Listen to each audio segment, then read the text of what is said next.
to the Barter Theater was through my grandmother, my Nana, Doris Little. And she gathered all the grandchildren together and she said, I once walked the stage of the Barter Theater. And she paused for dramatic effect. And we thought, did she have this whole other life before Granddaddy that we didn't know? Was she an actress? And then she continued, I graduated from William King High School in 1941, and I accepted my diploma. This is where they held the graduation ceremony. That was my first introduction to Barter Theater. This is Nana's place. I'm sure she is somewhere else now in the heavens above, but she may come and visit. If she does, somebody stop me. Just wave your hand if she comes walking, if her spirit comes walking across here. But Nana, when I would go and stay with her, she would read me stories from her school books, from William King High School and from her elementary school that she went to. And they were all filled with folk tales and fairy tales because at that time, educators believed that the best way to educate our children about the world and about culture was through their folklore, which I think just needs to be brought back to our education. Thank you! And it was through Nana who I first developed a love of folk tales and fairy tales. And she would read these stories to me when I would stay the night with her. And we'd snuggle in bed and she'd read these stories. And it was the only time I ever saw her without makeup on. Because from 5:30 in the morning on, she was fully make-upped and she had her hair always done like Queen Elizabeth II. It was set in a do.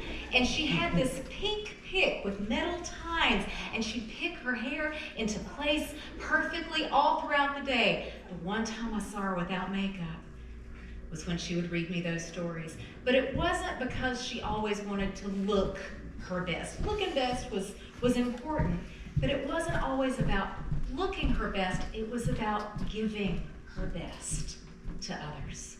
And so all throughout the day, from 5:30 in the morning on, she'd have her makeup on, and at night, she'd take all that makeup off, and she'd pick her hair back into place, and she'd put a hairnet on. And then she'd sit in the bed, and once again, she would give her best, reading these stories to me. So it's in honor of Nana, who is here tonight in spirit. It's in honor of Nana that I wanted to tell you all, to begin with, a fairy tale. And it's also in honor of the Virginia Highlands Festival that I wanted it to be a Scottish fairy tale. And in this story, there once was a prince long ago. And this prince, while he excelled at many, many skills, the thing he loved most at the end of a day was to play a game out on the lawn. It had 9 pins set up at a distance, and he would take a ball, and he'd roll that ball, and it was the game of... Only this is Scotland, so it was called Skittles. And so he would play that game with anyone he could find. Well, one day he went out and he had his ball and they'd set up the pins and he was looking around for anyone to play with, and all of a sudden an old man just seemed to come out of nowhere. And the old man, he was hunched over, he had a walking stick. He said, "Can I challenge you to a game of Skittles?" He would play with anyone. "Hey, but I'll make you a wager. Whoever loses has to do whatever the winner says." Well, he thought, well, I'm the prince, he has to do what I say anyway. So he said, "Aye." And so that old man, he put that staff in his other hand, he picked up the ball and kind of felt of it. And he reached back with the strength of seemingly a much younger man, and he rolled that ball. All 9 pins fell down. The prince, he picked up the ball. And that old man, he reached over with that hand and he patted the ball. "Good luck." Well, after he patted that ball, a strange feeling kind of took over the prince, but he rolled that ball. All the pins except for, you know what's happening, 1. Righted itself. Now you got to do whatever I say. What I say is this: you have to guess my name, and you got to guess where I live. And if you can't do that in 1 year, I'll come back and get you, and you'll be my servant for the rest of your days. And he took that staff from his left hand into his right. He picked up his foot, and with one step, he was gone. Well, he thought he might have dreamed it, but he could see the other people. Where did they go? I don't know. And so he went out searching from town to town.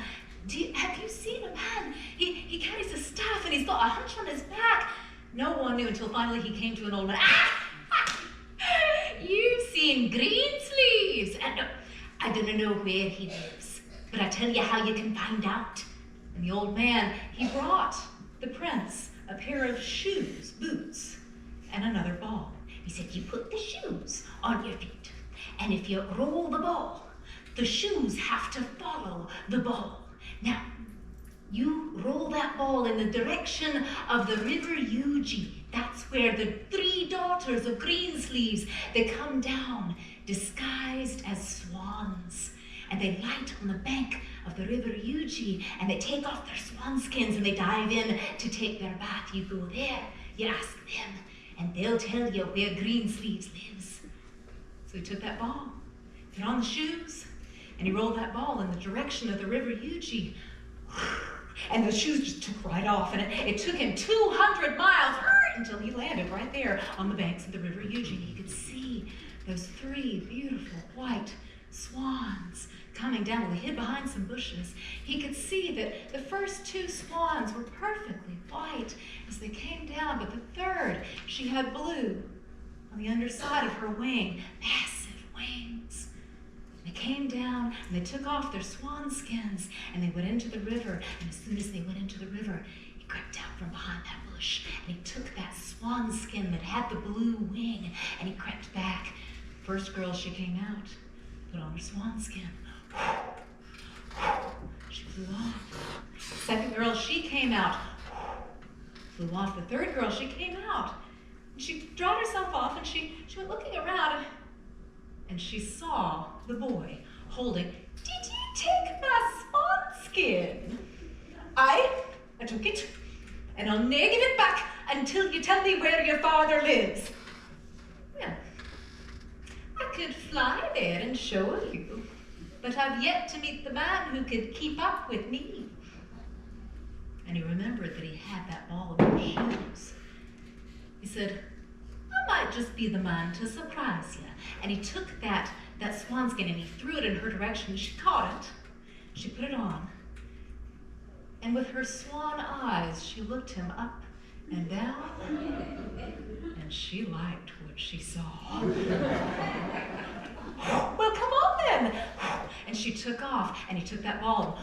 Wherever she went, he followed her. And she looked down from high up and saw this man keeping up with her. Oh, she liked what she saw. And eventually she came down to rest in front of a mansion house. And she pointed with that blue wing. And she walked off, strutting and looking as long as she could back in his direction. And he went up to the door and he knocked on the door. Greensleeves, he came and he opened the door.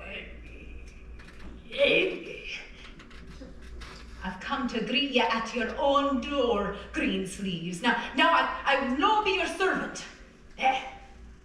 You'll be my servant. You be my son-in-law, daughters. And he called his daughters over to him. The first 2 daughters came, and dutifully they went right by his side, and they draped themselves over his shoulders. Don't you want to marry one of these girls? And he looked off to the side, where there was a 3rd girl, blue wing. No, that's the girl for me. And she liked what she heard.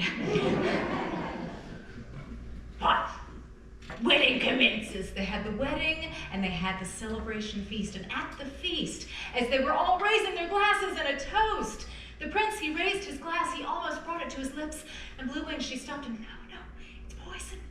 You've made him right mad, and so have I. He needs to kill us. Here. And she took out her own flask of wine and she handed it to him, and they each drank out of that. As the evening came to an end, they walked up the stone steps to the bridal chamber, and he shut the door and he turned around and he saw her. She was taking that flask. Come and help me. And he went over. He could see that she was pouring that wine into 3 different bowls and mixing it up. We've got to make 3 cakes. And so he helped her pack them into cakes that had 2 layers. Now, these cakes, help me hang them. And she hung those 3 cakes up on 3 of the 4 posts of the bed. The cakes, they'll answer any question that's asked of them. Now, we must fly. He'll kill us in our sleeps. And so she climbed out the window. He climbed after her. She put on her swan skin. She took off. He took the ball. And he could keep up with her. After a while, back at the palace, Greensleeves, he came up to the bridal chamber door. Are you asleep yet? One of those cakes, it opened up its mouth. We're not asleep. Go away. Went away. Came back an hour later. Are you asleep yet? Another cake opened up its 2 layers. We're still awake and we're busy. Go away. Went away a 3rd hour.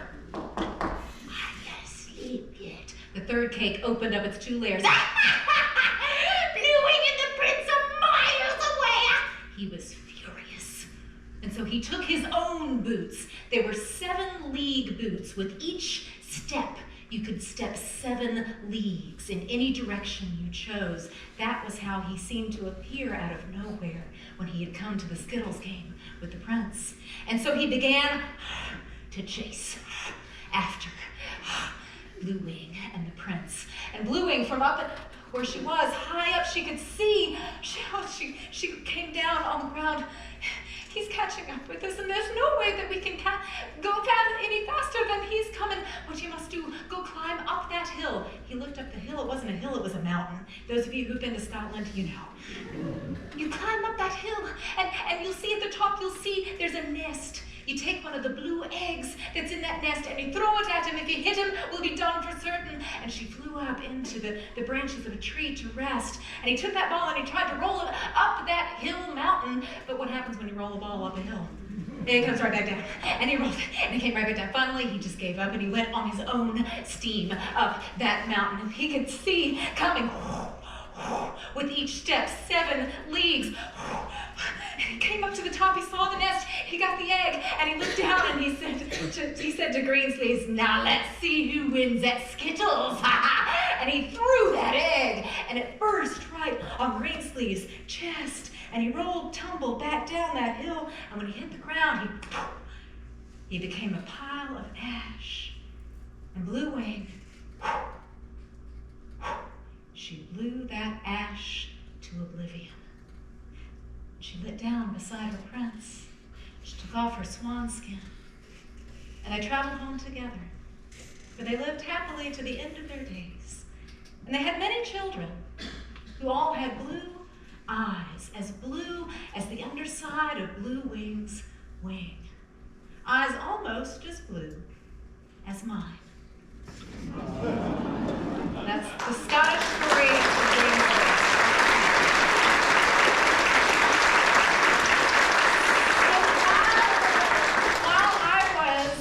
At my grandmother's house, she would be reading me those stories at Nana and Granddaddy's house. Nana would read me stories. Next door, Granddaddy's sister lived. Granddaddy's sister, my great Aunt May. You couldn't have imagined 2 more different women. Both Appalachian, but very different. Nana would read me stories. Aunt May, when I would go and stay at her house, Aunt May would play games with me. One of our favorite games to play, one of mine, was a card game. And it had all kinds of different people on these cards matched up in pairs. There was Nurse Nancy and Podiatrist Pete. And on one very special card, there was an old woman. And she had this steel gray bun that poofed out, and it had knitting needles pronged into the top of it on the card, and she was sitting serenely in her little picture in a frilly dress. And what game was it? You never wanted to be left with the old maid. Now this was a card game that I often played with Aunt May, who was in fact an old maid. This never hit my brain for years and years because Aunt May was nothing like the woman on this card. Aunt May wore pants. She was tall and big boned. She played basketball in high school. She had large hands.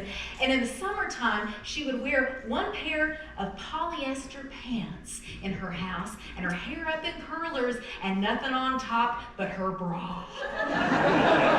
She didn't care who saw her. Nana next door with her hair picked, May, someone will see you put on a shirt the man mowing the lawn can say. She didn't care.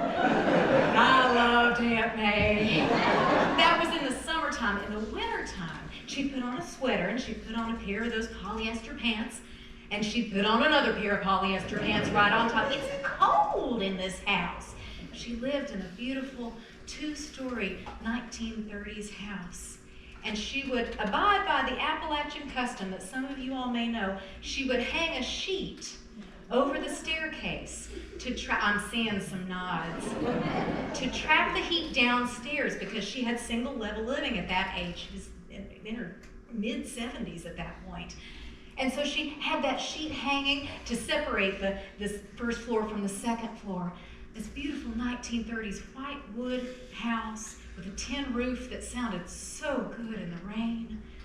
When I go to visit her, you'd always have to call before you came because Aunt May kept a hatchet by the door. It was as tall as I was. And so when you go to visit, if you hadn't called, she'd open up that door and she might have that hatchet raised, but once she saw who it was, she'd put that hatchet down, reach that big hand out. That hand would just dwarf mine. I loved Aunt May. I'd nod bye to my mama, and Aunt May would guide me in, and she'd take me in through the kitchen. Now, we'd usually pause in the kitchen where she'd go over to her spit cup. Now, this was an empty margarine container, usually a parquet. Remember parquet? She'd take a parquet container, and she'd take that empty container, she'd spit into it, she'd rinse it out, and then she'd put it right there in the windowsill to dry. You probably could have cured cancer with whatever was growing in there, in that petri dish. And she'd guide me by the hand, and we'd go into the living room with puffy orange carpet, and she'd turn on the TV. This was the 1980s. It was a box set. She'd pull that knob, wow, and it would hum and buzz and come to life. And she had all the channels, 1 through 12. And we would chart our day from the turn of that dial, channel 5, Days of Our Lives. And when Days of Our Lives was on, Aunt May would do her exercises. She'd lay on her back and she'd kick her legs up, and this was a 76-year-old woman, kick her legs up into the air, and she'd pump her legs doing bicycles. And I'd lay down beside her, I'd pump my legs doing bicycles, and I taught her my exercises too. I had her get on all fours, and I would get on her back, and I'd ride her like a horse all around that backyard. I loved Aunt May. Channel 12, Donahue. And when Donahue was on in the afternoon, Aunt May would get on the phone with the ladies in her calling circle. Now, Aunt May never seemed to leave the house, but she always knew what all the things going on in our community by talking to the ladies in her circle.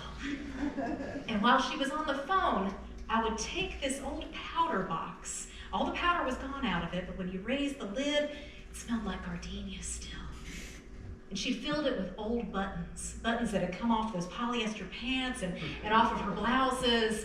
And I'd spill those buttons all out on that puffy orange carpet, and there'd be big fabric-covered buttons and tiny little pearl buttons and big plastic brown buttons. I always wanted to make something out of them, but Aunt May never would let me. She said she might need to repair some of her pants someday.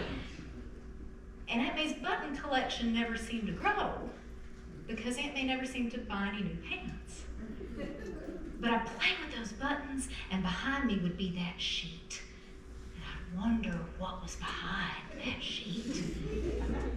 And it was years later before I learned what was behind the sheet.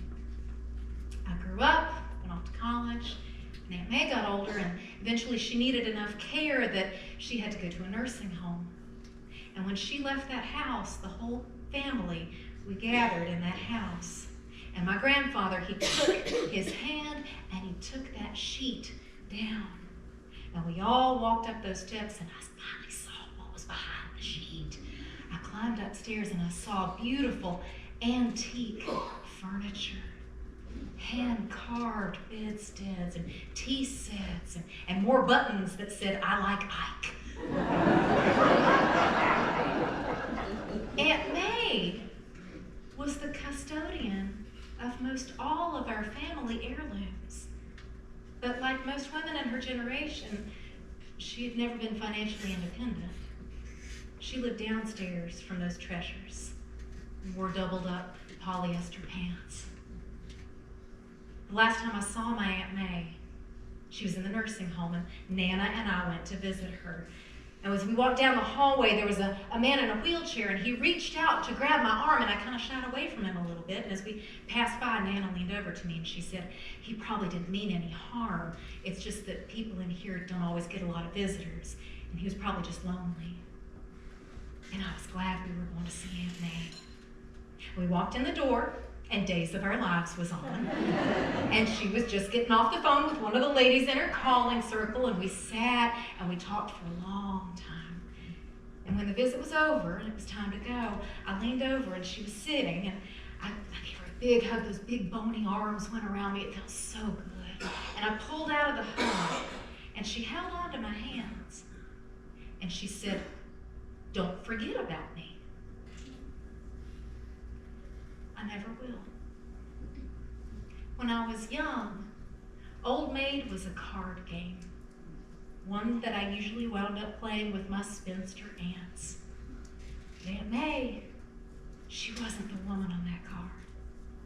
Aunt May, all wrinkles and smiles, I don't care.